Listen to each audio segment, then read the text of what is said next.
Hey guys, I welcome Kevin Downs back to the podcast. Kevin is an actor and producer. You know him from I Can Only Imagine, Courageous, and other great films.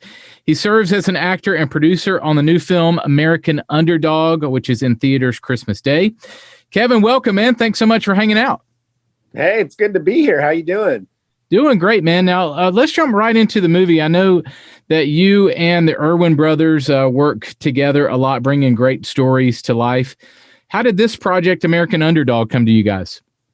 Well, American Underdog came to us. I've been a fan of Kurt Warner's for ever since he started playing football, I think. And so, I'm a diehard Arizona Cardinal season ticket holder. So I was at all his games during that era. And, when he retired, I just remember thinking, man, this is going to make a great movie someday.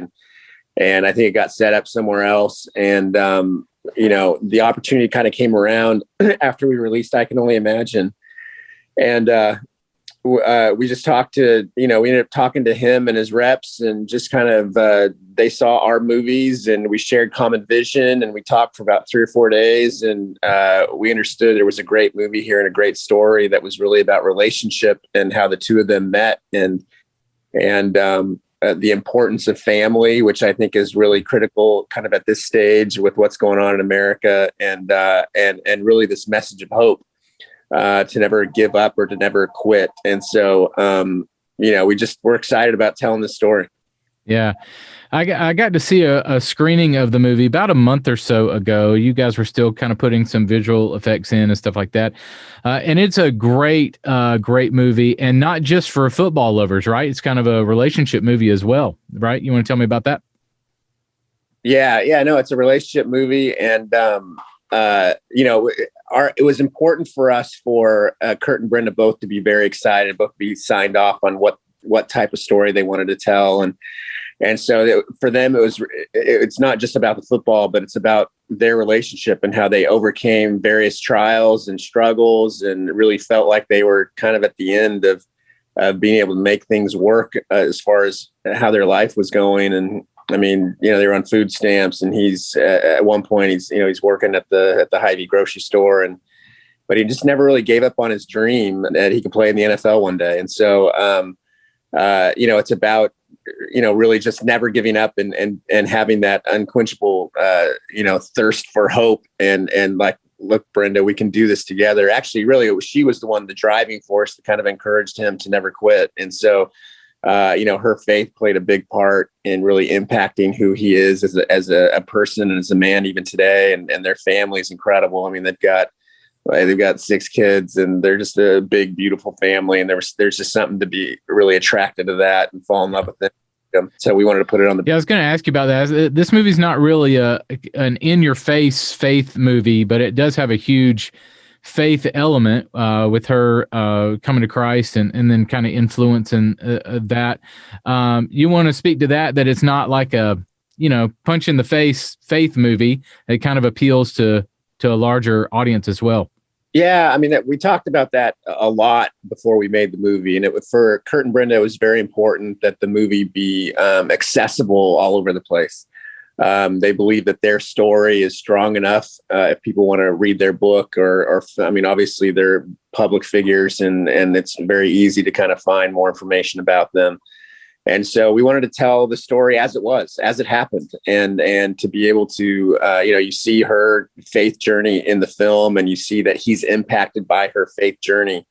But, it's about struggles that we can all relate to, and we all go through in our everyday life. And how is it that we attack those struggles, and we kind of come to terms with what those struggles are, and what the decisions we make coming out of those struggles is very important and very critical. And then the aspect of he's a football player, and what that journey was, and how that kind of played out. So you'll see some things if you're a football fan, guys that are out there, or even some girls that remember it. There's the things that you loved about his journey that we included in the movie, but there's also the relationship journey that you may not have known about. Yeah. Obviously Zachary Levi plays the lead role. How did he fall in place for you guys? Yeah, Zach Levi, what a great talent, great actor. We were talking about another project with him, and we ended up, the script came in, and we were just one of the directors, Andy Irwin, was just like, "Hey, Zach, I don't know if, you're into football or whatnot, but we've got the script called American Underdog with the story of Kurt Warner that I just think you're perfect for." And Zach read it that night and he texted Andy back. He's like, "Dude, let's go make a football movie." So it was that quick. I mean, it was just one of those things that, the directors and the producers really thought that Zach really embodied who Kurt is. He really looks like him, amazingly enough. And so it was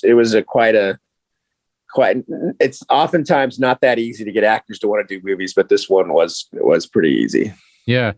And I know that you guys maybe speak to this some, and Anna Paquin, Dennis Quaid, the same way. You guys on all your movies are putting in either call them more established actors or more Hollywood type actors. What's the thinking behind that? Bringing some acting firepower to a lot of the movies that you guys do. Yeah. I mean, our goal is to really make films, we touched on it earlier, more accessible for a larger audience. And, I can only imagine that was the goal, to be honest. And so getting Dennis Quaid to participate actually wasn't easy in that movie, but now Dennis loves, we love him. We have a great relationship, and getting him to do American Underdog was actually quite simple because there's a relationship there. But, it's for actors if they don't know who we are, it can be a little bit of a risk for them. But then when they find out who we are and that we really want to take care of them and really value their input and what our purpose is in making the films, it's about making a great story and a great script, then they sign on. I mean, same with Anna Paquin. Once she read the script and really had a in-depth conversation with John and Andy, she was sold. I mean, she was in.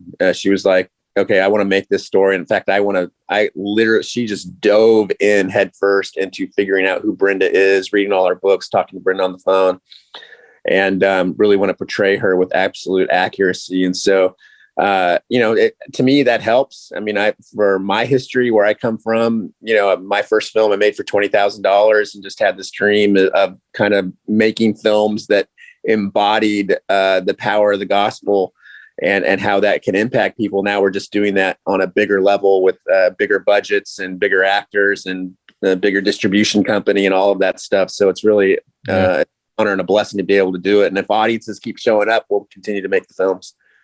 Anything else in the pipeline that you can let us know about coming from Kingdom? Oh, we have so much. Next year is going to be a really good year. So we've got another film coming out March 18th in theaters. It's called The Unbreakable Boy. That's a true story. That's Zach too. Zach's in that one as well, right? Oh, and yeah, that one kind of happened because of American Underdog. We shot these films during the pandemic, and we're like, "Hey, Zach, do you want to do a twofer?" So we kind of shot them back to back. He loved that script, different director. But I ended up producing them back to back in Oklahoma for about 5-6 months over the winter during the pandemic. And that film turned out really great. So that comes out March 18th in theater, and trailers start running, I think, in the next couple of weeks. Awesome. Well, you also had speaking of Kurt Warner, you had an encounter with him after his final football game, right? Tell me about that. Yeah. So Kurt Warner, well, I was a season ticket holder for the Arizona Cardinals, and his last football game, I was there, and he kind of took a victory lap, and didn't know him at that time, but really remembered thinking what a great story this would be. And so what was fun for me was when we shot the movie, he knew my story. He was like, "Oh, that's cool." And the guy just likes to play catch. I mean, you never take a football away from a football player. And so him and I would literally, oftentimes when we were, shooting the football scenes, we would just play catch out on the field. And that was really a dream come true for me, because I idolized the guys he was playing, because he was so outspoken about his faith, and his underdog story was something that I could really relate to. So to be able to hang out with him and to play catch on the field was like a dream come true. Yeah.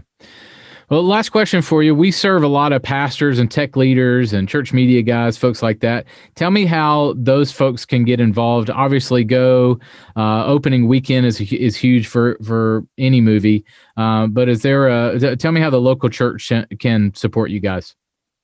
Yeah, I mean, really, it's all about the opening weekend. As we often say with our movies when we have them come out, I mean, This one, we literally decided with Lionsgate, our partner, to release it on Christmas Day because we believe that Christmas is the biggest day of the year for us as Christians. It's the birth of Christ, and we celebrate that. And so why not put a stake in the ground? I mean, oftentimes what's funny is, after Christmas morning, we're opening presents, spending time with family. Sometimes around noon, we look at each other, we go, now what are we going to do? And so oftentimes we go to a movie, but there's never any movies that espouse faith in them that are released during Christmas because it's such a, it's such a competitive time. There's a lot of movies that come out. And so Lionsgate agreed, hey, let's do it. That takes a significant investment on their part. And so our hope is that the local church will see that they'll see that, look, this is a story worth talking about to our congregations and our communities, and to be able to encourage people to, gather together as a community, go celebrate the story that espouses what the power of the gospel really is on a day or a couple of days following Christmas. Yeah. Well, American Underdog opens in theaters nationwide Christmas Day. Kevin, thanks so much for the time, man. Really appreciate it. Hey, thanks, Carl. Have a good day.